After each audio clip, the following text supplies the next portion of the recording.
Hello, everyone. Welcome to episode number 40 of the new MDs, Mothers, Doctors, and Scientists. And what we've been doing the past, I think it's been 3 years, is investigating issues that are relevant to all of us parents, consumers, eaters, legislators, teachers, humans, our dogs and cats, with usually a lens on health. I'm a pediatrician. Who am I?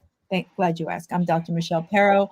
I began this show. I am co-founder and now CEO of GMOscience.org, a 501c3. I've got thank you, Anne, our producer, second book up, Making Our Children Well, just came out in April. And this is a guidebook empowering healthy families with homeopathy and nutrition. I'd like to say nutrition and homeopathy, which is the real title, which will fix that. But the book is the same. Get it on Amazon. It's a really useful. I wish I wrote that because I wish I had that book. But today we're really going to do a pivot and we're going to look at this is the title Poisoned Forest Investigating the United States Forest Service Glyphosate Scandal. And I purposely put the word scandal in there. And so, what we're going to explore today is corrupt science, corporate capture, chemical warfare on our public lands, and what it means for your health and wellness, and have the forests become instruments of landscape control. So I'll tell you a little bit about this, but first I want to introduce you to no stranger to the new MDs, Kelly Ryerson. Thank you for joining us, Kelly. Happy to be here, always. Thank you. And Kelly is started Glyphosate Facts. Please check out her amazing website, and no stranger to the issues that glyphosate has created. So what I'm going to tell you a little bit about what happened, and then Kelly, I'm going to get into this conversation. So I am on a Weston A. Price Foundation chapter email thread, and somebody said, "Hey, this was last weekend, Mother's Day, right before Mother's Day on Saturday. Should we be concerned or involved with the fact that they're about to spray 75,000 acres of pristine Tahoe National Forest with glyphosate?" And I literally had I think my heart may have stopped for a second when I read that. And I thought, what? So, of course, vet, make sure this is accurate. And so then I began going down the rabbit hole. Is this accurate? And lo and behold, this was accurate.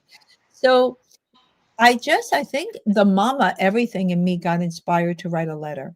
And I CC that letter, blind copy that letter, to just about all the people I know who've been carrying this. I don't want to say burden, but sometimes it feels like a burden of glyphosate-ness. Every activist, every parent, every organization, and including Children's Health Defense, one of my favorite news agencies, and they picked it up. But also what happened was, Kelly, I think you posted this information on X, and an influencer got a hold of it. I think her name is Tara. And Tara has a very large following and has been an activist. And I believe she may even reside in Tahoe, up in that She region. does, yes. And lo and behold, 4 days after the letter went out and our activism began, the United States Forest Service put a hold on the spraying of the Tahoe National Forest, not Lassen, but just Tahoe.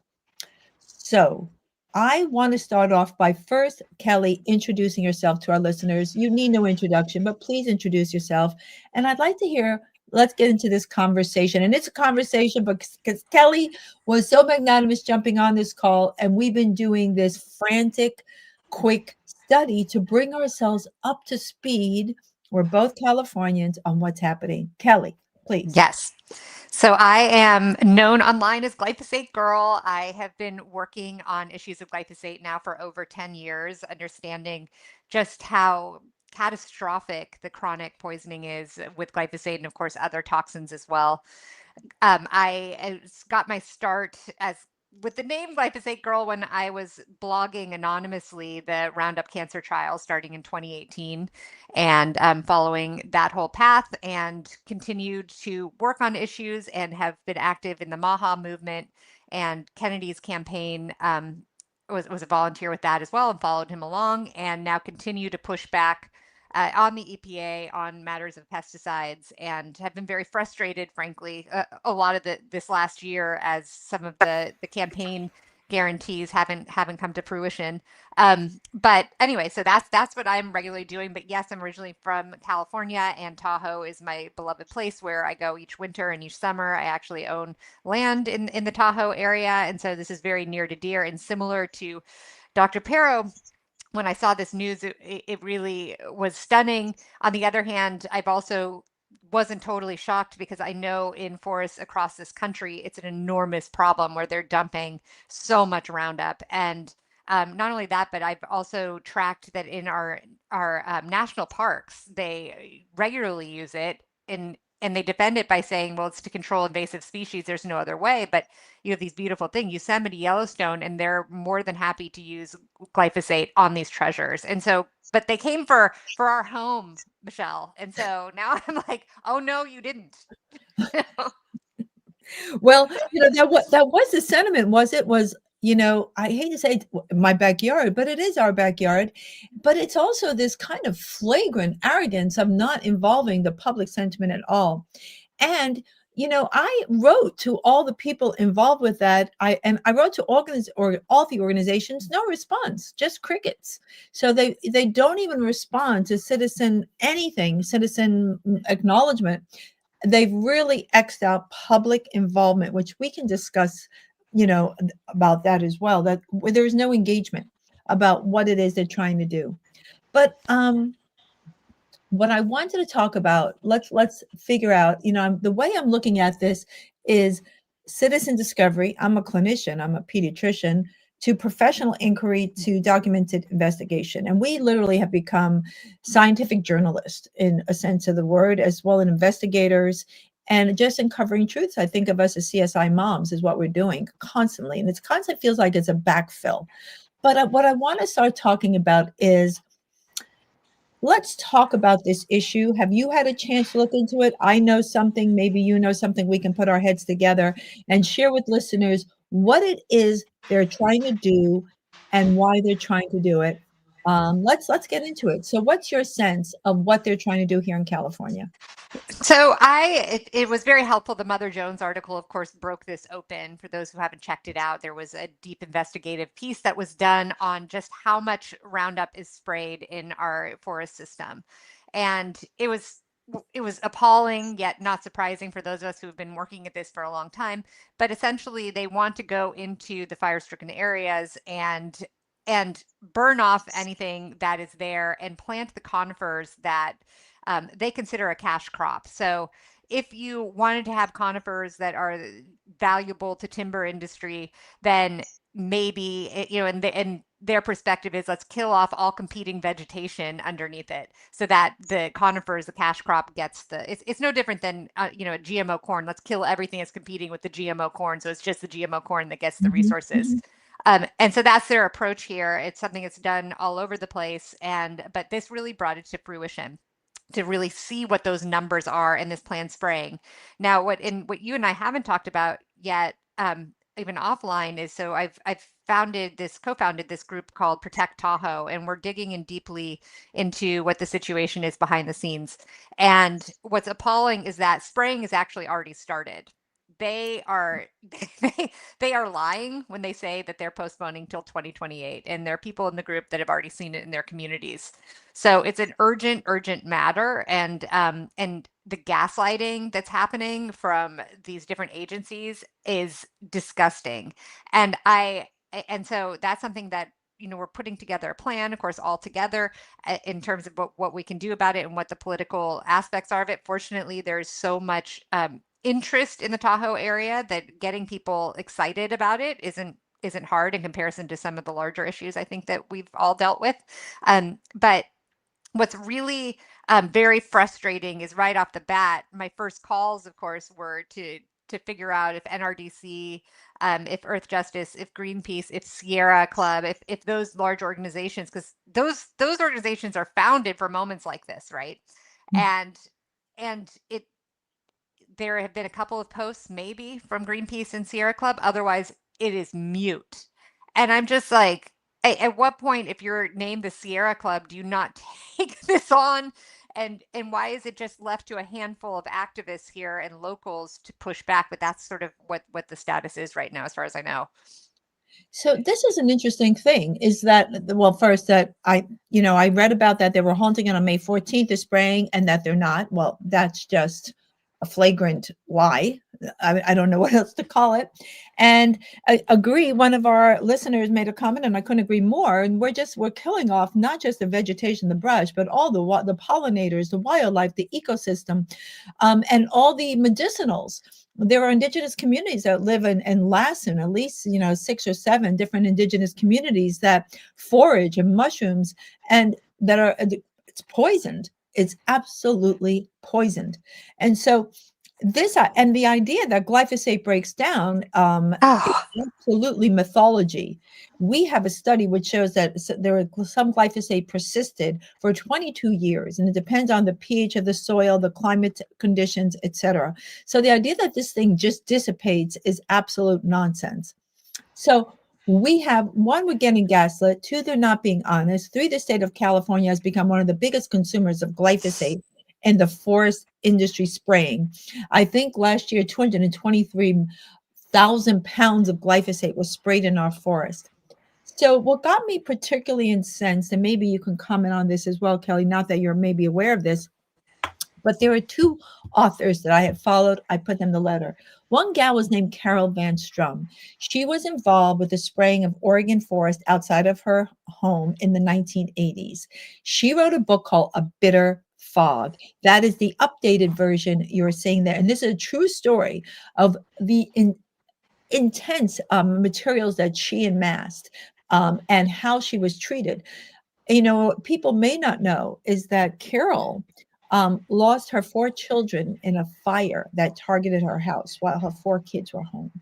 So God. I, it's just the most horrific story, but her will to fight never died. And so this book is still a landmark book. I suggest everyone read it. So I knew about her work because of my work in the glyphosate field. But additionally, there's one more author, wildlife rescuer, wildlife rehabilitator. Unfortunately, she's passed it last year, is Judy Hoy. Judy Hoy has been studying effect of glyphosate and other herbicides or pesticides in the Bitterroot Mountains of Montana.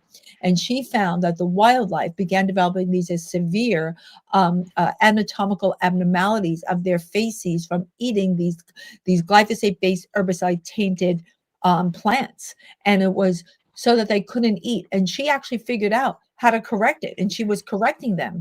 And so her work persists. We still have her specimens of work.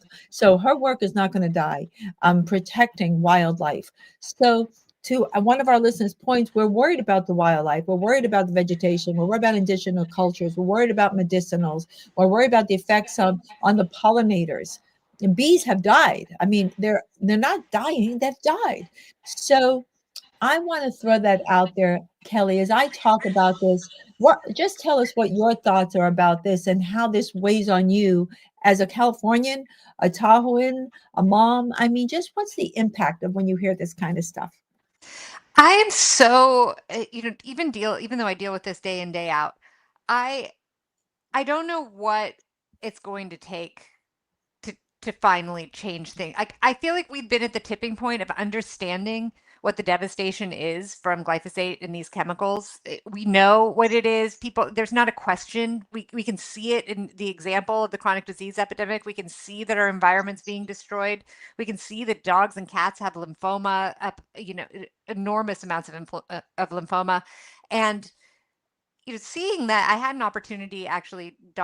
Dr. Don Huber took me to some incredible uh, a place in Utah where there were tons of beehives, and it was a time that they were looking to see whether or not this group, if you improve the bees' biome, what happens to the bees, because they obviously are impacted similarly to us to the pesticides. And so they had a probiotic that they were giving to the bees, and it was just amazing to watch these bees. They were describing it as they gave this probiotic, watching them go from like a really, really high pitched buzzing of almost anger to a calm, normal buzzing. that happened. Mhm. And it was so beautiful. And you think, and I went out there and with no protection, and you have all these bees acting as they should be, and just very calm and peaceful and amazing. And then you think, okay, so let's translate that to what's going on with humans with all of this destructive biome. Our minerals are all over the place, and you see everyone fighting, and it's so distressing. And those of us that understand these environmental exposures contributing to it, it's not hard to fix. It's just you have to decide you're going to put money aside. But the thought that the pollinators and all these beautiful animals and all these things that we hold so sacred that are sitting in what we consider to be the purity of the forest, to have that robbed from us, a place where we drive to or fly to enjoy time with our families, and now we have to be concerned about glyphosate exposure. It's just heartbreaking.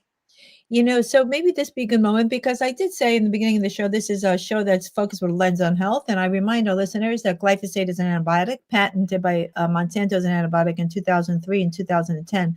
And that means it wipes out all microbes, all the beneficial ones like bifidobacteria, lactobacillus, and it promotes the propagation of pathologic microbes like salmonella, some clostridial species. But I'll just lay it out here that it's understood how glyphosate causes such disorders in our children, my specialty, such as ADHD. This is not, it's not like we don't know. So it doesn't take a lot of glyphosate. Well, the dose makes the poison. That's also outdated toxicologic mythology. What glyphosate does is basically takes out bifidobacteria, a key cornerstone microbe in our guts. That bifidobacteria makes something called acetate. You need that compound to produce a neurotransmitter called acetylcholine. That's a transmitter that gives you focus, ability to concentrate, to stay on task. When you don't have this microbe, you don't have this acetate, you can't make acetylcholine, and you can't focus. Pharma comes in and gives a drug.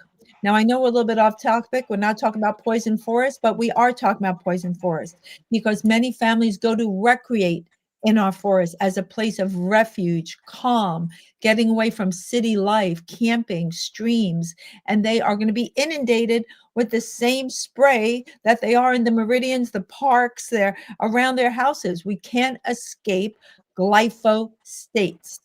Maybe we want to show that. The glyphosates of America. This is our new meme. That's what we look like. And we really want to address why do we have a nationwide glyphosate happening? And is this a blanketed target of all of us with glyphosate? Kelly, your thoughts? Isn't it appalling when you look at that? First of all, I love that term glyphosates. I think that we should just call our country that at this point with how contaminated we are. And and it's so I was talking to some people about what the alternative plan, because what happens is, we'll go to the Forest Service and they'll say, well, there are no good alternatives.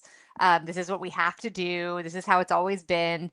And then if we make this big push, no spraying glyphosate, and so let's say we win. Well, so then what comes next is the glufosinate and 2,4-D, which are even more toxic. And I think that that's the big hurdle that we have. And I think that's why glyphosate is so extraordinarily pervasive in these times, because I guess it's the, relatively less toxic, yet the amount that they're using and the chronic exposure and everywhere we turn is making it so that it is not as harmless or less toxic as they consider.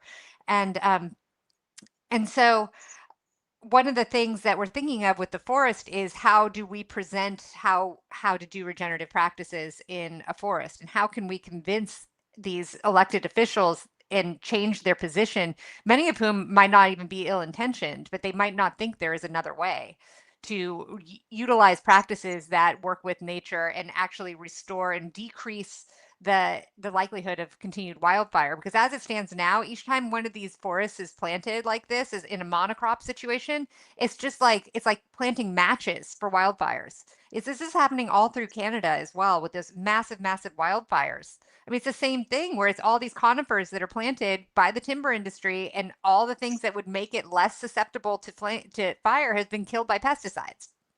And let's talk about Canada for a second. And I just learned this literally last night because as you know, this just has been a week old, and you and I, here we are playing catch up, trying to bring ourselves up to speed. Sure, we've been studying glyphosate you for since 2018. I've been studying it since 2003. I know more about glyphosate than my own kids. If you would have told me, I've been a pediatrician almost 45 years, that I would know as more about glyphosate than children's development or asthma or anything else, I would say you're out of your mind. It's an herbicide. Why would I do that? And here we are having to become so well versed in plant physiology, plant toxicology, pesticide usage, agricultural usage. But a couple of things about our Canadian friends up north. There is a safefoodmatters.org filed a lawsuit against Canada, and they succeeded. And I'm just going to read what they did. It was a legal challenge against Health Canada's Pest Management Regulatory Agency called PMRA for renewing approval of based herbicides called Mad Dog Plus without any type of prospective health studies, prospective environmental studies, any sort of work prior. And the case was brought by Safe Food Matters, Friends of the Earth Canada, the David Suzuki Foundation, and Environmental Defense Canada, represented by EcoJustice. And an outcome lawsuit was that a Canadian federal judge ruling that Health Canada's 2022 renewal decision was unreasonable because the agency failed to transparently justify its conclusion that glyphosate products remain safe without conducting a meaningful review of the scientific evidence. They got it on hold. So That's now amazing. I'm not familiar, and I'm going to go further and research this, but it seems that if they can do it in Canada, which is equally bad to what's happening in the US, I just feel like it's an extension of what we do. Do you think that we could do this here in the US? I don't know. I'm exploring all the ideas of what we can do to require regulatory control, evaluate the evidence, seek other avenues for fire mitigation. I don't, yeah, fire mitigation, and involve the public with public engagement. What are your thoughts about that? Well, going back to so glyphosate is up for re-registration in, I think, September or October of this year. So this is the big year that we're waiting for. And previously, a few years ago, the Center for Food Safety had a large lawsuit against the EPA, said you did not follow the science. This is a carcinogen. The federal government, ruled, you're right, they need to go back and look at the science, and this looks like it could be a carcinogen. And the EPA just vacated basically their interim decision. They said, oh, well, that's going to take a lot of studies. Okay, we just aren't going to make a comment right now. Kicked the can down the road. And now that date is coming quickly. Now, what's unfortunate is that in the Farm Bill, there were some wins recently on the pesticide front, but the House version of the Farm Bill right now has a provision that would delay further pesticide reviews. And so that potentially, if that goes through in the final version, that means that glyphosate won't necessarily come up for review this year as scheduled, and they'll get even more time. I mean, it's at this point, I'm not sure that the EPA is really ever working in our favor to be protective. I mean, they are entirely doing the bidding of the chemical corporations. As I said, I think on the last episode, right now sitting at the EPA, the Office of Pesticides is run by AgChem's biggest lobbyist, and it's transparent. They're not hiding it. That's who's running it. And we have someone from Corteva who is head of farming right now. And then the U.S. Forest Service falls under the USDA, but now we know that Brooke Rollins is closely tied into the very lobbyists that lobby for Bayer. And so it's feeling really hopeless, frankly, on many of these fronts, that no matter how much we try to appeal just to their humanity, it doesn't feel like that works clearly with this special interest. What's strange to me right now in DC is that this is such a winning issue, and it's such a winning issue that if either party decides, hey, we want to take this on, we will win. I mean, they will win millions of votes because it's very important to a lot of people. But yet the power of the corporations is so much that I don't think they're willing to trade the votes if they have to give up their funding from the special interests. And it's just heartbreaking. So I'm not sure what more it could take. We have them at this really great pivot where do the right thing and you can have all these votes, but yet neither one is stepping up to the table. This, for example, right now with this forest situation would be a perfect example of someone to walk in and say, hey, let's not destroy the forests. Um, and I think the state of California, they only have so much say over it because this is the U.S. Forest Service. But at the same time, you haven't seen California stepping up much either to do anything with pesticides, which is crazy because you would think it would be the home of doing that kind of thing, and it's absolutely not. And so it's just this ever enlarging group of people that seriously, like, I think, it was just us in 2018, our little group. I mean, that is now millions of people. And I think next year it's going to be millions more and millions more. And the word is getting out on all of this. And so that's why when this announcement happened, I think if they were ever going to be if it was ever going to be exposed that this much Roundup was going to be sprayed in Lake Tahoe, now is the perfect time because people are aware of what glyphosate is. Well, thank you for that. We have to unpack that. You had so many excellent points in there. I felt like we were drinking out of a fire hose there, Kelly, because there was so much good stuff in what you just had to say. And so, of course, about the Farm Bill, and we're staying tuned to that. I've heard through the grapevine, you did a great show here with me on episode 37, I think, in January about Maha and the impacts of Maha. I heard through the grapevine that they're kind of scared of Maha because the Maha moms are not following along the political colors. What they're saying is, well, actually, Dem, Republican, or other, if you don't do our bidding here and getting our kids better, you're out. And that may have been one of the drivers for how we initially got the win in the Farm Bill, but now it's again being dismantled. So that's one thing. I want to get your take on whether Maha can be making a difference because we're not going along political lines. But number two is that I want to remind our listeners that the EPA, started by Rachel Carson, all right, that's when it all started. It's basically the lobbyist interest in the government now. The EPA is not the Environmental Protection Agency. The industry now says EPA said it was safe. So now that gives everything a stamp that everything is safe. Remember, folks, in case you didn't know, that when glyphosate was first trying to get licensed in the U.S. as an herbicide in 1983, when it went to the EPA, the pathologist, I believe is a woman, I'm sorry, I don't know her name, she found evidence of cancer, kidney cancer. And then the EPA brought it back to Monsanto and said, no can do. Somehow that pathologist disappeared. Monsanto produced their own pathologist, and lo and behold, no cancer. To say that Monsanto did not know about the cancer connection is dishonest. They've known it since 1983. So I just want to make that clear that it shouldn't be labeled a class 2A carcinogen by IARC. It should be a class 1, but it is a class 2A carcinogen. So getting back to what you had to say, what's your feeling about what we can do here? Because we've got no help in the government, one. And then I want to talk about California and Newsom's executive order. So first, you have maybe a finger on the pulse of Maha-ness in DC. What's your sense of that? Do we have hope here in this issue? I think we do have hope because, like it or not, Maha is, for right now, they're stuck with us in the Republican Party.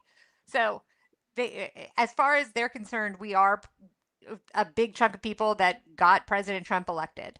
And he's not following through on that. People are mad. And as you said, we are not saying that everything's fine and going by political lines at all. Never been there for that kind of thing. And they're messing with people that are activists and very, very passionate. This is their number one or number two issue, and are not going to bend. And it's amazing watching how many ways that they try and phrase. Just yesterday, there was an announcement, oh, we're going to go after PFAS in drinking water. And then they proceeded to deregulate four of the most vital and important PFAS in tap water, just so they can do more studying about it and see, but then they package it in a friendly way. And they have Bobby Kennedy standing there who it looks to me, has no choice. He's standing there to make it seem digestible for Maha. And meanwhile, those of us, and I don't know if I had been to the White House before I came on your show last time, but I went with a small group to the White House and we met with the administration and told them that this is all heartbreaking for Maha. We came in with so much enthusiasm and so much excitement and a promise to drain the swamp, and that all the things that they're doing around glyphosate, the executive order, protecting at the Supreme Court, all of these things are lining up just to be heartbreaking. And so, we put in some specific requests of what we expect to come and if they want to win the midterms, because we're not going to be quiet about all these awful things that are going down. We're not there for it. And I think that they understand that in a lot of different states, these issues, these MAHA issues of environmental contamination and exposure are top of mind and top of voters, no matter what the party is. This is true with Republicans and with Democrats. So I think that they're aware of that. It was a listening session more than anything else. And so now it's just, well, I guess we'll wait and see whether that had any impact. Probably we'll know by November. But before that is the glyphosate decision. So, okay, so I'm going to pivot here. First of all, our producer found Marion Copley was the pathologist who found the cancer in the kidney cells when glyphosate was first presented to the EPA. So thank you, Anne, our amazing gal backstage. So I want to talk about back to California. Tahoe, lots of money up there, lots of skiers. Lassen, not as much. It's being sprayed right now, but I've seen there will be in our show notes an amazing video out of a gentleman who lives in Lassen, who's literally that forest land's been devastated, not just by the fires up there, but by spraying and glyphosate. And these smaller areas that don't have the reach that perhaps wealthier areas like Tahoe have. I don't want to make this, well, we won't spray wealthier areas, but we'll go ahead and Yeah. spray these more indigenous or less informed areas, or maybe they're more sparsely populated. That can't be. We're going to talk about global policy here in our state. But I want to talk about something I didn't know until I started investigating for this show. It was an EO from Governor Newsom, Executive Order N25-25 in March of 2019, where he proclaimed a state of emergency to exist in California due to wildfire risk. And so we have some of these executive orders you can read. But what I want to say that what this executive order did here in our state, it expanded the state's authority to fast track wildlife and forest management projects by suspending or streamlining environmental review, permitting and administrative requirements that would normally delay implementation, putting them on hold. And what they said in this, that the order would reduce oversight timelines, limit procedural barriers, and grant state agencies broad discretion to improve vegetation management, such as logging, thinning, prescribed burns, herbicide applications, and large-scale landscape alteration under emergency authority. What the heck? Kelly, Mia I culpa? just, I I, didn't know that. I didn't know that. I didn't know that. That is so what you're going to do is go in and kill everything. That's the answer. So we're I going to can't kill even believe everything it. for the timber industry? Is that what we're doing? Oh gosh. And oh, I don't even know what to say because it's so distressing because I just, you just really would hope, at least in California, that there would be better thinking with all the environmental groups and the birth of the environmental movement, all of it right in California. And then that is their decision to move forward to deal with fires. I mean, it's so counterlogical. And if you go and you talk to the arborists and the specialists, the forest specialists, they know this is true. They know how ecology works. And that kind of blind application on behalf of the timber industry is just completely unacceptable. And I'm totally with you. I actually have concern around the Lassen area that it won't be taken care of in the same way Tahoe will be, just because of all the wealth and power that, right? I mean, like all of Silicon Valley basically goes to Tahoe and owns property there. So that is concerning. But the hope is, and we've talked about this in our Protect Tahoe group, the hope is that um, when we are successful in Tahoe, we can use it as a model then to bring to other forests, and not only in California but nationwide, because it's just it's such an incredibly devastating situation. What this is interesting. We're talking about this. I want to bring in a group that has literally no voice in California and probably in the US are the indigenous communities that live up there. And they Mhm. view their relationship with land very differently than perhaps, the United States Forest Service. And they are involved with everything from foresting, from in foraging and medicinals and the way they use the land, not quite like the rest of us are using it in a very different honored way.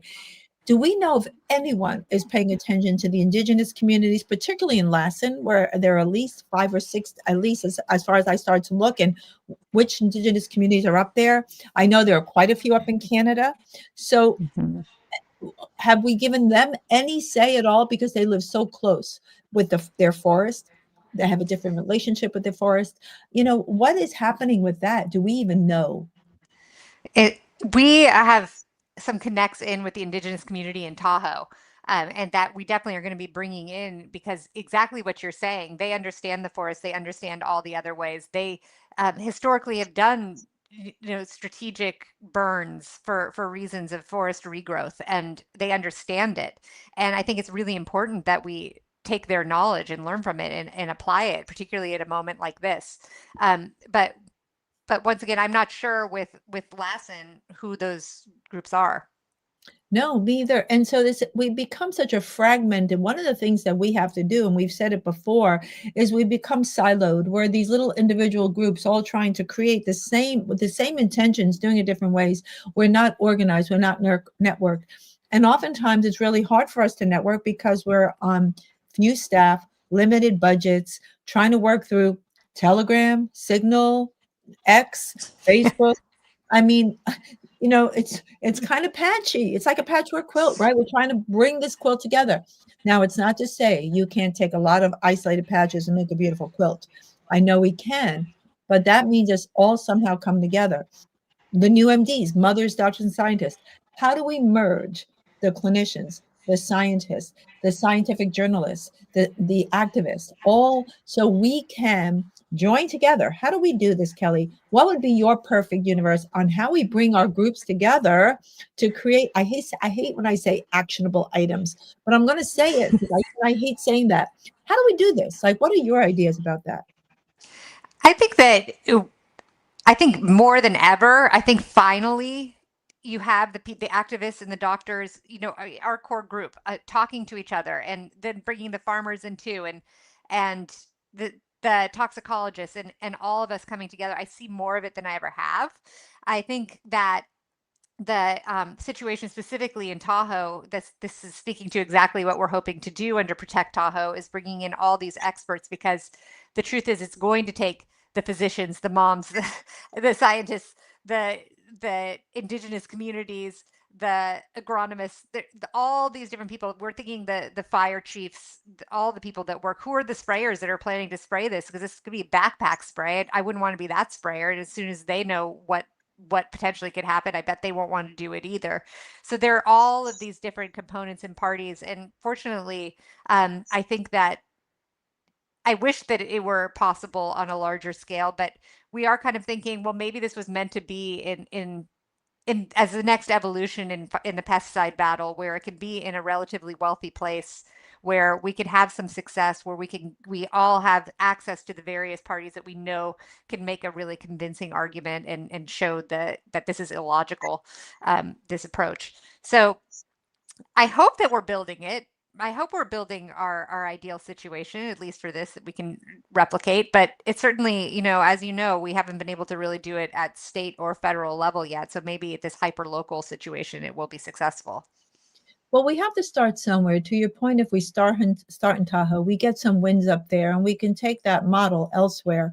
I don't believe in trickle down economics. Well, if we can get organic foods and in like Marin County where I live, it'll trickle down. No, that doesn't work. But if we could at least set up the program on how you do it, that we can create a formula, a roadmap for other communities to follow. This is how you plug and play. This is how we did it. This is how we got the win, and we're in it to win it. We're not in it to fool around here. And I remind people, I just want to get back on the medicine track, and then I have one more point to ask you, is that I want to remind people about our health. Again, here we go, lens on health. Let me talk about adults for a minute. I always focus on kids because I don't like adults so much. I prefer kids much better to adults, but I'm just saying. So Adults have 1 in 3 adults now has what we used to call non-alcoholic fatty liver disease. It's now called metabolic associated fatty liver disease, and it's silent. You don't even know you have it. And that liver disease can progress to something called steatohepatitis, inflamed, and then cirrhosis, not the alcohol, but from toxicants. Now, zero point 0.1 parts per billion of glyphosate has been shown to cause, not correlate, fatty liver. 0.1 parts per billion. I can tell you that your physician does not know how to test for glyphosate. I can also tell you that your insurance will not cover glyphosate testing. So you have no idea how much you or your dog or your child has. So we are um, inundated with this glyphosate causing disease. It has affected our wildlife, their anatomy. It's affected the bee population, improved on probiotics against the antibiotic glyphosate, and it is affecting us and our children. Our children also have fatty liver, by the way. So I just want to remind people why, again, from the human perspective, the bee perspective, the bird perspective, the tree's perspective, not to mention the tree's relationship to carbon, you know, etc. I want to share a couple of thoughts before we get to the last part of our show. I put all this stuff up on X, because I got incredibly dopamine stimulated and agitated over this issue. Yeah, me We too. are so poisoning ourselves without our knowledge. There's a woman from Utah. She sent me, all of us, on X, this massive expose on what's happened in Utah. And even Utah and California are collaborating because that's our neighbor. We're not far from Utah in the Southwest here. And so I was shocked when she even showed pictures of the before and afters in Utah's forest and how they've been devastated over years now. And it's just shocking. I mean, I will put it up in a PDF on our show notes, but this is a national, I'm not saying problem, I'm going to say emergency, that we are killing our forests. Now, Kelly, we talked about the timber.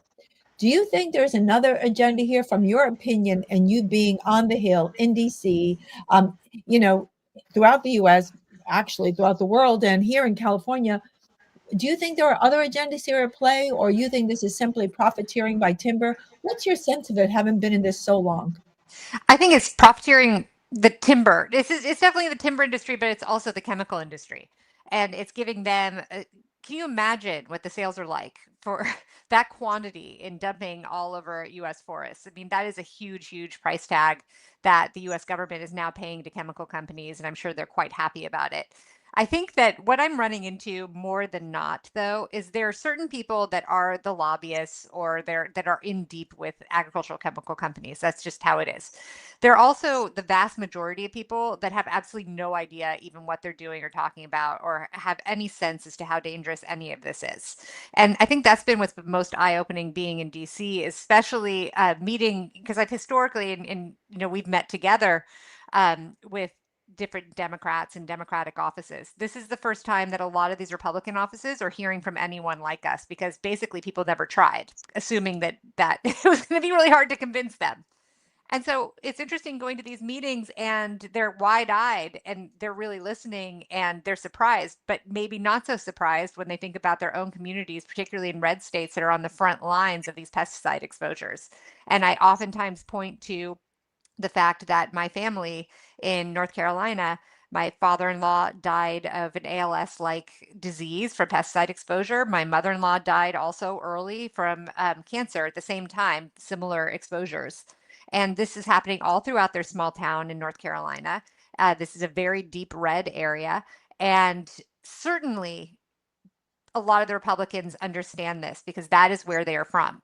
And so that is a whole new evolving part of our pesticide movement is that eye-opening to it. And that's why when they are presented with something like, okay, the approval for, they're not going to raise an eyebrow about spraying glyphosate in the forest because they've been told that it's safe. Most of them don't have anything to do with science except for high school biology, and they are bothering and entrusting that the EPA is doing the right thing, or it's just not their expertise and they're not thinking about it at all. So in a way, that's better than something being extraordinarily notorious or like evil minded. I think it's actually maybe just more incompetent or lacking knowledge.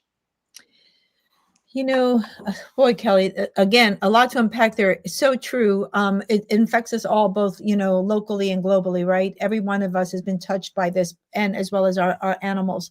I'm looking at some of the comments here as you're speaking, and it seems that a couple things are resonating for people that, well, number one is that it takes all of us. It's not you and me up here, okay? It's not Zen Honeycutt. It's not Stephanie Seneff. It's not Chuck Brenbrook. It's not Don Huber. It's every one of us. And for me, I wrote that book telling parents how to get rid of. I have so much of glyphosate in my new book, how to get rid of it. If they keep spraying us, it won't matter. That book will be useless, because I can't tell you how to keep detoxing from glyphosate when they keep dumping it and dousing it on us. It's coming from food, air, and water. It's difficult to eradicate where every biologic system has been assaulted by this ubiquitous synthetic amino acid that looks just like glycine that makes up every amino acid in our bodies. So I will tell you folks how to get rid of it, because you need to get rid of it. And the first thing is to stop it. The basic tenet of toxicology for any type of removal of a toxin or toxicant is you have to stop it, whether you're talking mold, pesticide, PFAS, or whatever it is. So you have to stop the exposure. And that means whether it's in your food and you're buying organic, regenerative agriculture, produced foods, or you're growing it yourself, with geoengineering, or in our forest. We're not that far from our forest. Even if you're a city dweller, your water supply could be coming from the snowbank off of Tahoe that is filling up your water supply. Glyphosate gets into the water supply. It will kill off pristine, gorgeous Lake Tahoe, by the way. I emailed them as well, like keep Lake Tahoe forest blue, keep Tahoe blue. I think it's their organization. Haven't heard back. One. Yeah, I was gonna say, did you hear back? Nope, they're Not a silent. word. Not a word. Crickets. So glyphosate, how do you test for it? It's in your urine. That does not measure the body burden. In theory, you're supposed to excrete it, but whether that's happening or not is not clear to me, because glyphosate has 3 areas on it where it can bind up stuff like aluminum and fluoride. And we did a whole thing on that. Stephanie and I have spoken about this. And I just say it accumulates in your kidney. But so in your urine test, you can go to HRI Labs. That's the work of John Fagan, and get your glyphosate and its toxic byproduct AMPA tested. It costs about $139, folks, so it's not cheap. You could also get a hair testing for glyphosate as well as other pesticides. You could also take different things like humic and fulvic acid. That's what we do in wildlife to bind up glyphosate. But remember, glyphosate, we don't know what else they're spraying in conjunction with glyphosate. Is it just glyphosate, or are there other herbicides as well? I don't know. Do you know, Kelly? I don't know. I mean, I presume now at this point, usually they're using a lot more than just glyphosate. So we have to know that what they never tell you is what happens when these herbicides are in unison. They have something called negative synergism, where little bits of each one of them have a greater effect because of how they react together. I already mentioned glyphosate, aluminum, and fluoride. Actually, glyphosate, aluminum, and iodine bind. Glyphosate, aluminum, and lead bind. They create all these chemical mixtures when they're in together. We also know that, remember, it's not just glyphosate, it's the inerts like POEA, which is basically like detergent and breaks down cell membranes in us, in plants, in animals, etc. So where has glyphosate been banned? There are certain countries that have banned the use in food, but I don't know their forestry plans. That's That a good point. I don't know either. does not come under the regulation in agriculture. So, for example, in agriculture, you're not supposed to be allowed to spray them on more than 5 pounds per acre of glyphosate. Thank you, Howard Vlieger, my friend who shared that with me. In Mount Lassen, they're planning to spray 8 pounds per acre of glyphosate with handheld spraying equipment as they march through the forest.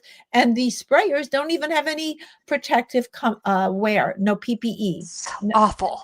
It's so awful. They're spraying this stuff, and we know that you absorb it through one of the largest surfaces in your body, your skin. So if you're even spraying this stuff, you need to protect yourself, but no one should be spraying this stuff. No one should be using this stuff. It's toxic. It is toxic, period. It accumulates, and you don't clear it that well. According to another colleague, he thinks it accumulates in your bone marrow. That wouldn't surprise me if that is true. And because the tumors, the cancers that are coming out of glyphosate are blood-borne cancers like non-Hodgkin's lymphoma. That's a blood cancer, lymphoma. So just saying. So again, we have created this medical mayhem based on a toxic herbicide without any knowledge, not regulated. California is one of the few states where you can get data on herbicide spraying. The rest of the states, there's like no regulation, no data. Countries, we have no idea what they're spraying. And we can't, your physician doesn't know a darn thing about it. You can't test for it without paying extra. And even if they could test, they don't know what to do with it. It is Kelly. I can only laugh because that sounds like a disaster. And I'm thinking, and you want to know why our kids have ADHD and autism? 1 in 12.5 boys have autism in our state. And you want to know why? I'm like, really? Do you really want to know why? Well, this is why. So, any last thoughts as we're beginning to get to the final like 10 minutes of our show here? Again, Kelly, thank you for joining us. Give us some final thoughts here and thoughts of hope, because you hear me, Dr. Doom and Gloom, spewing out stuff. Give us some thoughts here on what we can do to fix this. So I have a few thoughts. I think that it's time to start. So one of the things that we really fought for in the Farm Bill, a part of one of the provisions that the Congress was trying to pass was to take state and local rights away to do any kind of regulation of their own on pesticides.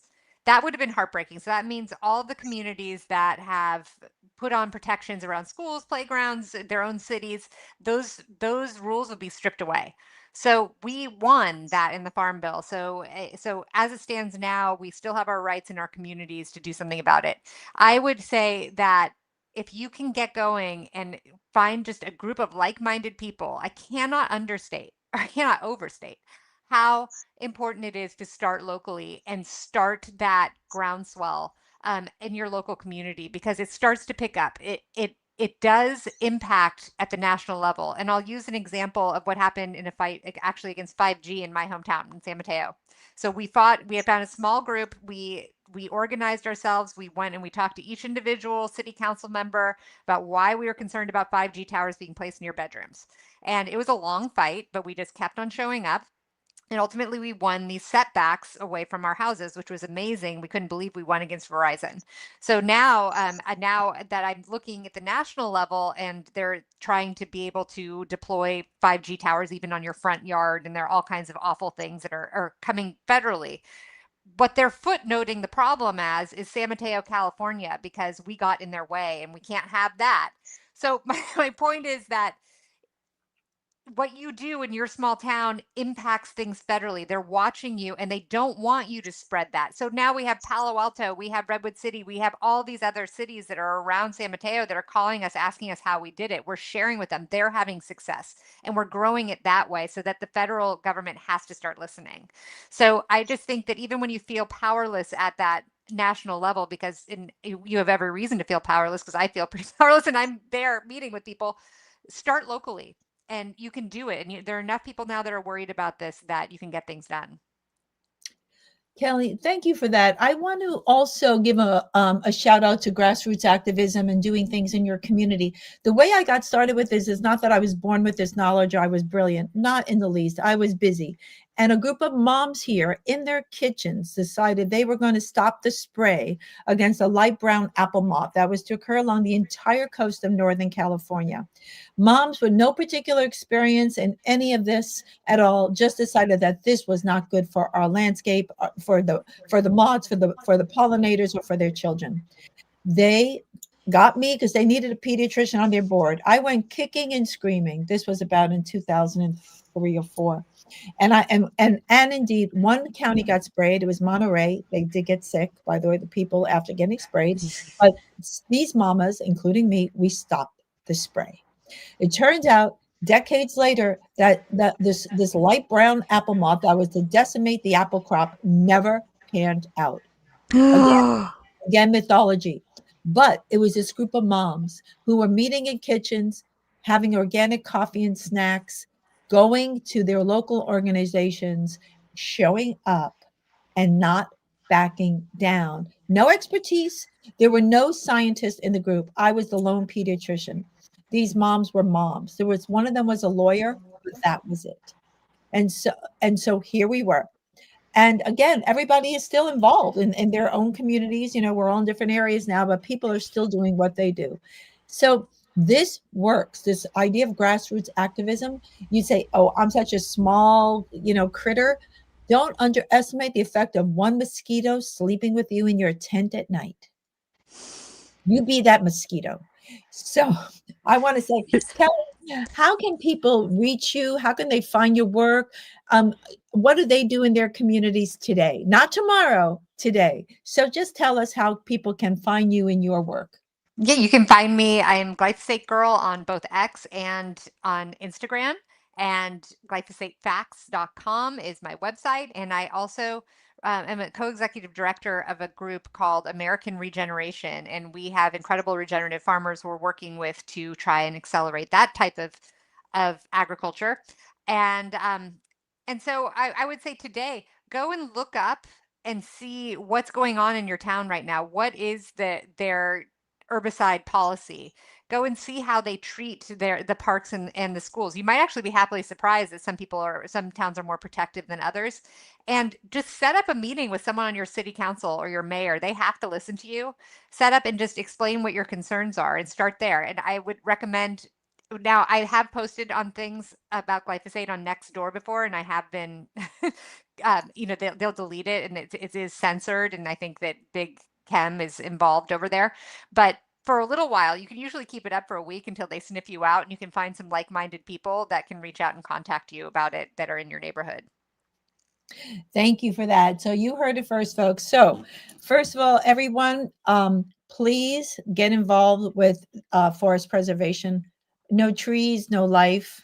It's so simple. We won't have a place to go and do our grounding, go hug a tree. Trees are so powerful. They're so beautiful. They're so good for our environment, and they are under threat, like yesterday. So please, everyone, step in. Reach out to me, info@gmoscience.org.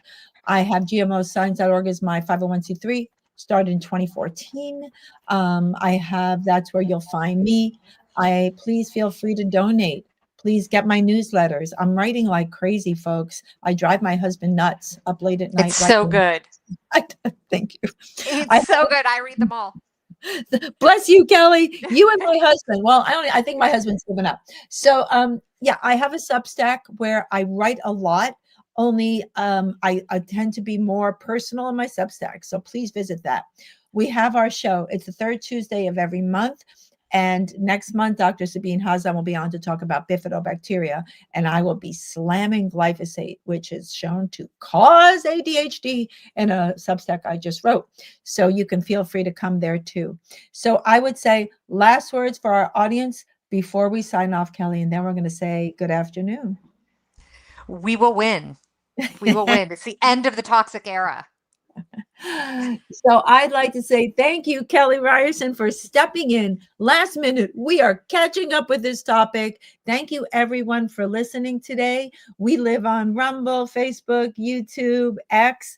Join in. Please tell your friends about our show. The New MDs lives on a little tab on gmoscience.org. And I'm going to say farewell to everybody. And please keep us posted on the successes you are having in your communities. Have a good day, everyone. Thanks, Kelly.